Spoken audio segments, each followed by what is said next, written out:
Olá, seja bem-vindo ao Leiturinha do Bom Dia e hoje nós vamos falar sobre os inimigos desencarnados. Vamos falar um pouquinho? Ainda outros motivos tem o espírita para ser indulgente com seus inimigos. Sabe ele, primeiramente, que a maldade não é um estado permanente dos homens, que ela decorre de uma imperfeição temporária e que, assim como a criança se corrige dos seus defeitos, o homem mau reconhecerá um dia os seus erros e se tornará bom. Sabe também que a morte apenas o livra da presença material do seu inimigo, pois que este o pode perseguir com o seu ódio mesmo depois de haver deixado a terra, que assim a vingança que tome falha ao seu objetivo, visto que, ao contrário, tem por efeito produzir maior irritação, capaz de passar de uma existência a outra. Cabia ao Espiritismo demonstrar, por meio da experiência e da lei que rege as relações entre o mundo visível e o mundo invisível, que a expressão extinguir o ódio com o sangue é radicalmente falsa, que a verdade é que o sangue alimenta o ódio, mesmo no além-túmulo. Cabia-lhe, portanto, apresentar uma razão de ser positiva e uma utilidade prática ao perdão e ao preceito do Cristo: amai os vossos inimigos. Não há coração tão perverso que, mesmo a seu malgrado, não se mostre sensível ao bom proceder. Mediante o bom procedimento, tira-se pelo menos todo pretexto às represálias, podendo-se até fazer de um inimigo um amigo, antes e depois de sua morte. Com o mal proceder, o homem irrita o seu inimigo, que então se constitui instrumento de que a justiça de Deus se serve para punir aquele que não perdoou. Pode-se, portanto, contar inimigos assim entre os encarnados como entre os desencarnados. Os inimigos do mundo invisível manifestam-se sua malevolência pelas obsessões e subjugações, com que tanta gente se vê a braços e que representam um gênero de provações as quais, como as outras, concorrem para o adiantamento do ser, que por isso as deve receber com resignação e como consequência da natureza inferior do globo terrestre. Se não houvessem homens maus na terra, não haveriam espíritos maus ao seu derredor. Se, consequentemente, se deve usar de benevolência com os inimigos encarnados, do mesmo modo se deve proceder com relação aos que se acham desencarnados. Outrora, sacrificam-se vítimas sangrentas para aplacar os deuses infernais, que não eram senão os maus espíritos. Aos deuses infernais sucederam os demônios, que são a mesma coisa. O Espiritismo demonstra que esses demônios mais não são do que as almas dos homens perversos, que ainda se não despojaram dos instintos materiais, que ninguém logra aplacá-los senão mediante o sacrifício do ódio existente, isto é, pela caridade. Que esta não tem por efeito unicamente impedi-los de praticar o mal, e sim também o de os reconduzir ao caminho do bem e de contribuir para a salvação deles. É assim que o mandamento "amai os vossos inimigos" não se circunscreve ao âmbito acanhado da terra e da vida presente. Antes, faz parte da grande lei da solidariedade e da fraternidade universais. Nós não fazemos inimigos apenas com aqueles que são ao nosso redor, no meio material, mas sim no mundo espiritual. Muitas vezes a gente culpa a Deus ou mesmo culpa ao mundo ao nosso redor muitas coisas que não dão certo na nossa vida, um objetivo que a gente logra alcançar e que dificilmente a gente alcança, e que muitas vezes esses empecilhos eles são realizados por espíritos, pessoas como nós no mundo espiritual que nos influenciam, devido a essa questão da obsessão espiritual. É um sentimento de vingança que eles têm conosco, podendo ser algo que nós fizemos contra eles em outras vidas, ou mesmo até nessa vida atual, da qual eles vêm ressarcir, né? Com essa conta, com essa prestação de conta, buscando uma vingança, buscando satisfazer o desejo deles, né? De ódio, de então cumprir com o seu desígnio de vingança. Bom, as nossas obsessões não são culpa dos espíritos. O bom proceder implica que nós devemos colocar a responsabilidade em nós mesmos. Para que haja uma obsessão espiritual, há a necessidade da afinidade. E a afinidade existe quando o pensamento coaduna com o pensamento de outra pessoa, seja ela encarnada ou desencarnada. Então as obsessões acontecem por simpatia de pensamentos, quando os pensamentos se afinizam. Então, a obsessão entre um espírito e outro só acontece quando acontece um dano, né, espiritual, onde se tem a tendência do egoísmo, do orgulho, da vaidade, da soberba, da intolerância, da impaciência, da raiva, do ódio, e quando os vícios também predominam, aonde há uma predominância da destruição, né, da boa convivência espiritual. E aí uma pessoa implica, né, com a outra em uma afinidade espiritual, onde um se alimenta do outro nos seus desejos.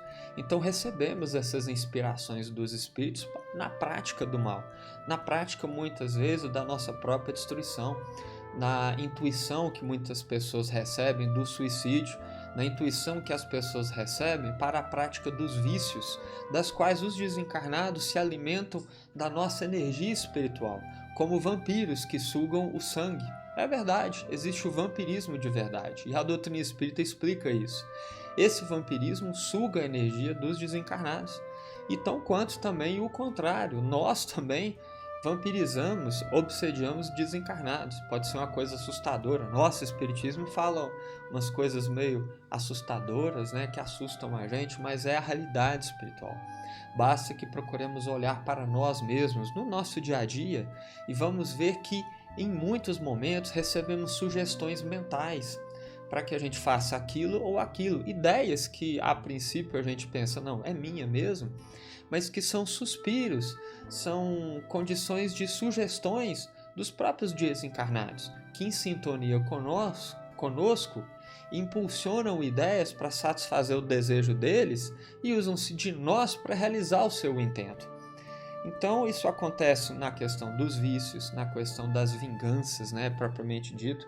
Enfim, tudo o que envolve o egoísmo, né, que coaduna um desencarnado com o outro aqui encarnado e faz de fato a maldade, né, o ódio acontecer numa patologia espiritual, né, terrível, que há muitas pessoas se prolongam não por uma encarnação, mas por várias reencarnações. O desencarnado, sim, pode insuflar pensamentos no encarnado e ele acaba se tornando inimigo de nós, porque nós aqui na Terra muitas vezes deixamos de realizar inúmeros empreendimentos no amor, na bondade, na caridade, devido a essa constante influência de inimigos que são desencarnados. A prece, a oração, a decisão firme de você encarnado que está aqui dentro do corpo, aprisionado dentro desse corpo passageiro, temporário, nesse educandário, nesse aprendizado amplo chamado reencarnação, respeitando a justiça divina, o seu planejamento reencarnatório, na família que você foi planejado a reencarnar, com as pessoas ao seu redor no planejamento, porque nada é por acaso, isso é óbvio, senão a gente colocaria Deus como uma pessoa até inferior a nós, mas respeitando a justiça divina e procurando exemplificar o ensinamento de Jesus nas nossas mínimas atitudes. Vamos nos reeducar e vamos ou afastar esse desencarnado que está numa situação doentia, ou a ajudar a sua própria reeducação, trazendo ele para o nosso lado do bem. Se nós quisermos também entrarmos na sintonia do amor e da fraternidade, se coadunarmos com essas necessidades doentias dos vícios, do egoísmo, da vaidade, da soberba, né? Muitas vezes mergulhamos nesses vícios morais, nesses vícios físicos e nos sentimos, como é que eu vou falar? Cúmplices, né? Assim, nossa, eu tô achando gostoso, não vou sair disso não. Não, na próxima reencarnação eu melhoro. Ou, não, isso não atrapalha ninguém não, tá tudo bem, um cigarrinho, uma bebidinha, pensar um pouquinho mal do outro, um pouquinho de vaidade, soberba, né? Orgulho, mas isso alimenta a atrair espíritos que pensam como você, que pensam como eu. Então, o meu pensamento vai atrair pessoas. Semelhante atrai semelhante. Opostos se repelem. Se você pensa no amor, na bondade, você vai atrair pessoas boas, encarnadas e desencarnadas. Você é atraído para o meio ao qual você tem uma sintonia magnética espiritual.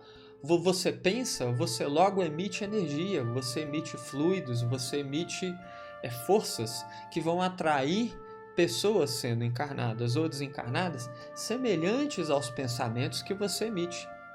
Não existe na natureza coisas desconectas. Tudo se encaixa. Então, com o meu pensamento, eu vou atrair de todo o universo ao meu redor aquilo que se encaixa com os meus desejos, com os meus anseios. Se eu quero muito saúde, se eu quero muito fraternidade, se eu penso, se eu atraio amor, eu vou atrair amor com todas as minhas forças. Semelhante atrai semelhante, guarde esta frase. E funciona também com a convivência com os desencarnados. Existem tantos desencarnados perambulando, de acordo com a doutrina espírita, há cerca de 10, 11, 12 ou mais espíritos, né?